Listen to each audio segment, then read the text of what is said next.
റിലേഷൻഷിപ്സിലേക്ക് കയറുമ്പോഴേ പലർക്കും പല എക്സ്പെക്റ്റേഷൻസ് ഉണ്ട്. അപ്പം ഓരോരുത്തർക്കും ഓരോ റിലേഷൻഷിപ്പ് ലാംഗ്വേജ് ഉണ്ട്. അപ്പം ചില വ്യക്തികൾ റിലേഷൻഷിപ്പിൽ നിൽക്കുമ്പം അവരുടെ ആവശ്യങ്ങളാണ് നോക്കുക.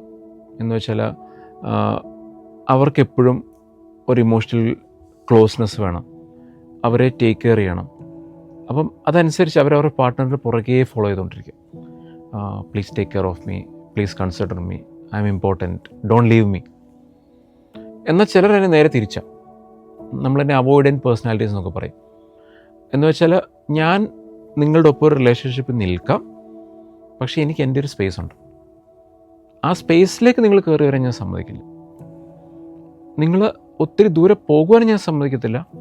എന്നാൽ നിങ്ങൾ ഒത്തിരി അടുത്ത് കഴിഞ്ഞാലോ I'll put a full stop. And ആ ഫുൾ സ്റ്റോപ്പ് എന്ന് പറയുന്നത് മറ്റേ പാർട്ട്ണർക്ക് എന്താ വേദനാജനകമായിരിക്കും. പല റിലേഷൻഷിപ്പ് കണ്ടാലും ഒരാൾ എപ്പോഴും പുറകെ പോകുന്ന ആളും മറ്റേ ആൾ എപ്പോഴും അതിൽ നിന്ന് ഓടുന്ന ആളുമായിരിക്കും. അത് സബ് കോൺഷ്യസാണ്, അറിഞ്ഞുകൊണ്ട് ചെയ്യുന്ന ആവില്ല. പക്ഷേ ഈ ഡിസ്റ്റൻസ് ഇടുന്ന പാർട്ട്നേഴ്സ്, അവോയ്ഡൻ്റ് ആയിട്ടുള്ള പേഴ്സണാലിറ്റീസ് ഉള്ളവർ, അവർ റിലേഷൻഷിപ്പ് നിൽക്കും, അവർക്കത് വേണം താനും. പക്ഷേ ഒരു ലിമിറ്റിക്കുള്ളിൽ നിങ്ങൾ എൻ്റെ അടുത്തേക്ക് വന്നാൽ yes I will cut you off. നിങ്ങൾ ആ ഡിസ്റ്റൻസ് നിന്നുകൊണ്ട് എന്നെ സ്നേഹിച്ചാൽ മതി. എന്നാൽ ആ ഡിസ്റ്റൻസ് നിന്നിട്ട് ആ പാർട്ട്ണർ എന്നാൽ ഇത് വർക്ക് ചെയ്യുന്നില്ലെന്ന് പറഞ്ഞ് പോകുമ്പം അവരുടെ പുറകെ പോയിട്ട് വീണ്ടും അവരെ പുള്ളി ചെയ്ത് കൊണ്ടുവരും. അപ്പം നമ്മളിപ്പോൾ അവിടെ പറയുന്നത് ഒരു പാംസ് ലെങ്തിൽ നിർത്തില്ല, പക്ഷെ ഒരു ആംസ് ലെങ്തിൽ നിർത്തും.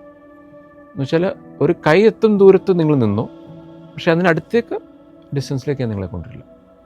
അപ്പോൾ അതുകൊണ്ട് ചില വ്യക്തികൾ റിലേഷൻഷിപ്പിൽ നിൽക്കുമ്പോൾ they will create the space, ആവശ്യമില്ലാത്തൊരു സ്പേസ് അവിടെ ക്രിയേറ്റ് ചെയ്യും, വിച്ച് ഈസ് വെരി പെയിൻഫുൾ മറ്റേ വ്യക്തിക്ക്. പക്ഷെ ഇവരത് നോക്കില്ല, അവർ റിലേഷൻഷിപ്പ് സസ്റ്റെയിൻ ചെയ്ത് പോകുന്നത് ആ രീതിയിൽ തന്നെയായിരിക്കും.